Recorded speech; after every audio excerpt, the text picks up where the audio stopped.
ओम तत्सत। ओम श्री परमात्मने नमः। ओम श्री गुरुवे नमः। ध्यान रूपी कल्पद्रुम के फल के आस्वादन से मन की स्थिति का तथा मुक्ति के विभिन्न साधनों का वर्णन। श्री वशिष्ठ जी कहते हैं, रघुनंदन, जब परमार्थ रूप फल का ज्ञान हो जाता है और मुक्ति की स्थिति दृढ़ हो जाती है, तब बोध भी शांत हो जाता है तथा अनंत परमात्म स्वरूप का प्रकाश करने वाली परमार्थ दशा ही शेष रह जाती है।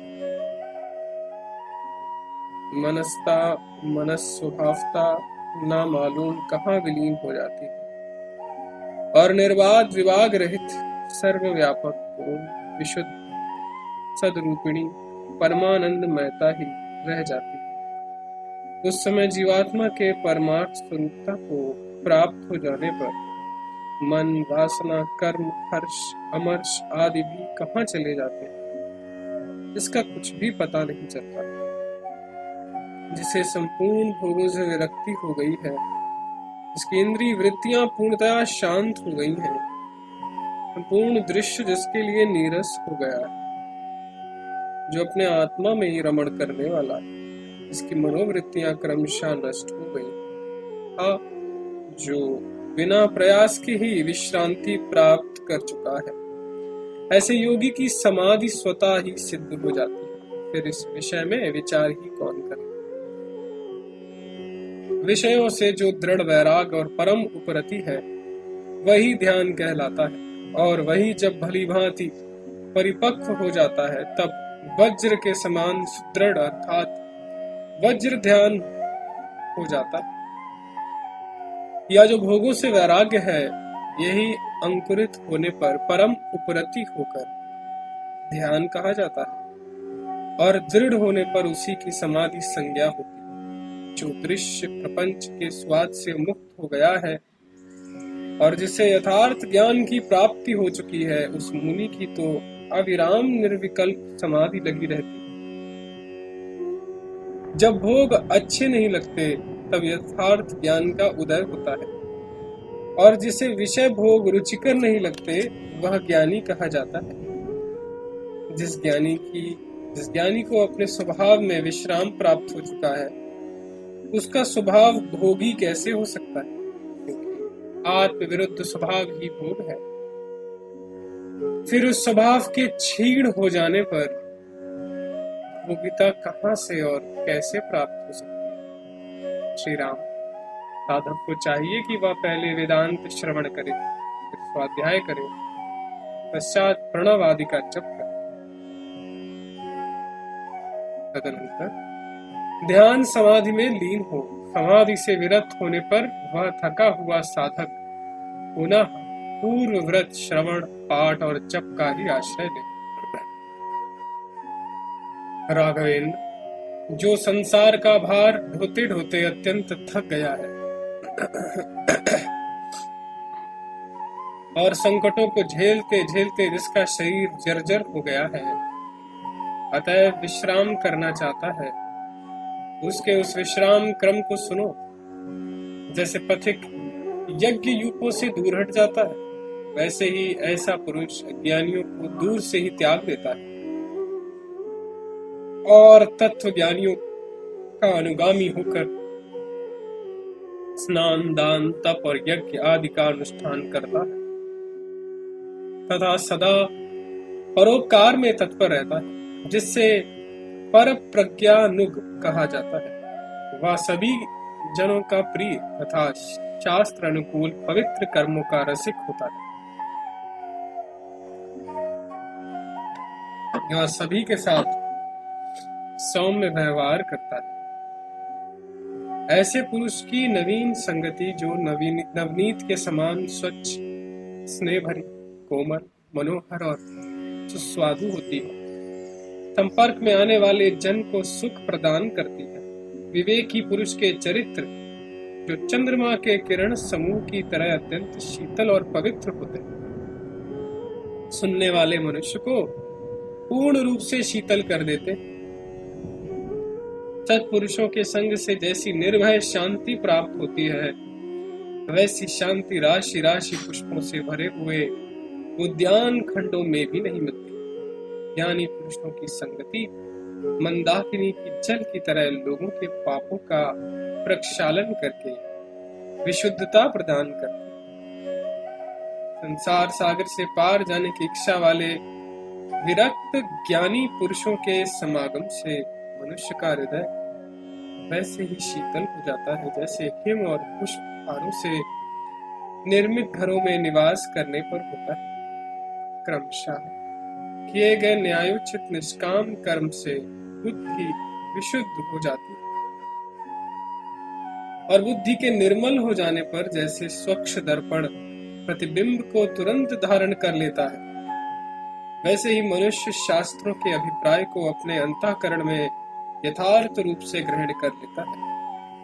विवेकी पुरुष के हृदय में शास्त्रार्थ रस से सुशोभित उत्तम प्रज्ञा उन्नति को प्राप्त होती है।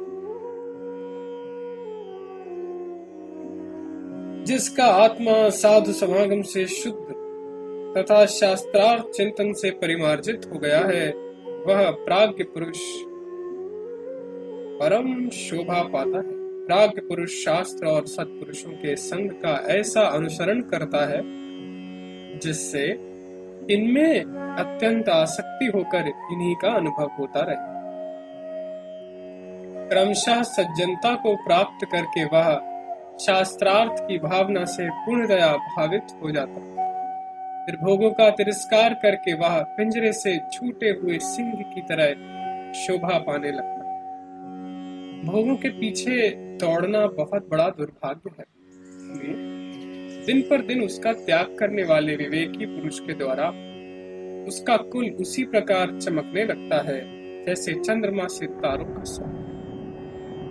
राघव, जिन्होंने तीनों लोकों को तृण तुल्य समझ लिया है, उनकी प्रशंसा महात्मा लोग वैसे ही करते हैं जैसे स्वर्गलोक में स्वर्गवासी कल्प वृक्ष का गुण गाते।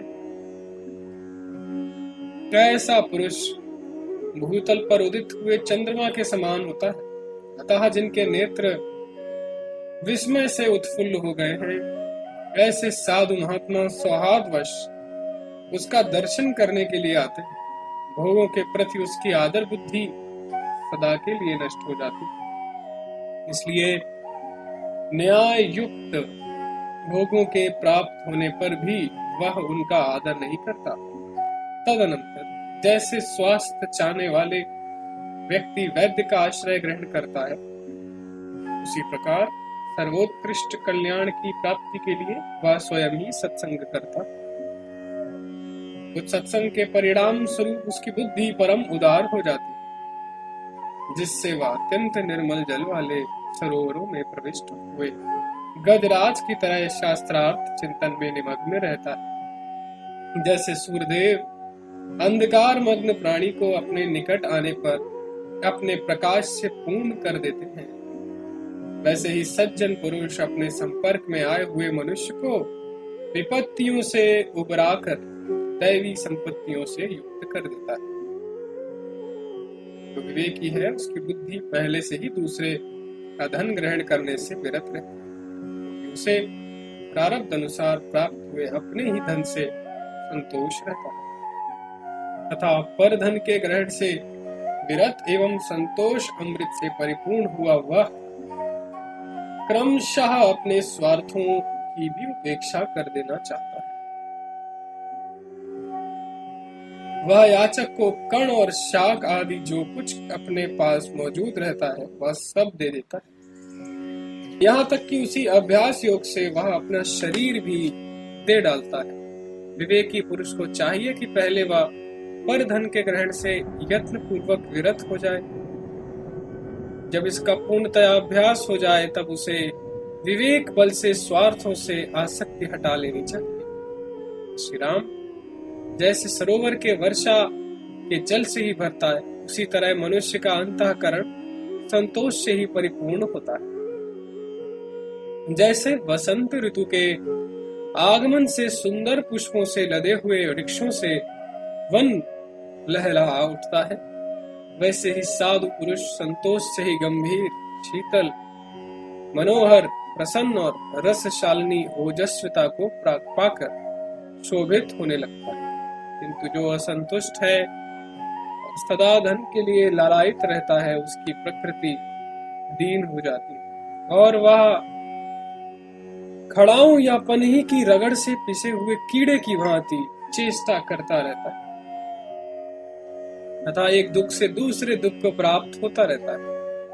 जो धन के लोभी हैं, उनकी आकृति विकृत हो जाती है, उन्हें शुद्ध समुद्र में गिरे हुए तथा लहरों के थपेड़ों से व्याकुल हुए जीवों की भांति अभी स्वस्थ स्थिति प्राप्त नहीं होती। अर्थ, संपत्ति और नारी ये दोनों ही उत्ताल तरंगों की तरह क्षण विध्वंसी हैं और सर्प के फन की छत्र छाया के समान है। अतः कौन विद्वान उनमें मन लगाएगा? धन के उपार्जन और रक्षण में जो यातनाएं भोगनी पड़ती हैं, उन्हें जानता हुआ भी जो मूढ़ धन की अभिलाषा करता है, वह मनुष्य होते हुए भी पशु तुल्य है। अतः उसका स्पर्श तक नहीं करना चाहिए।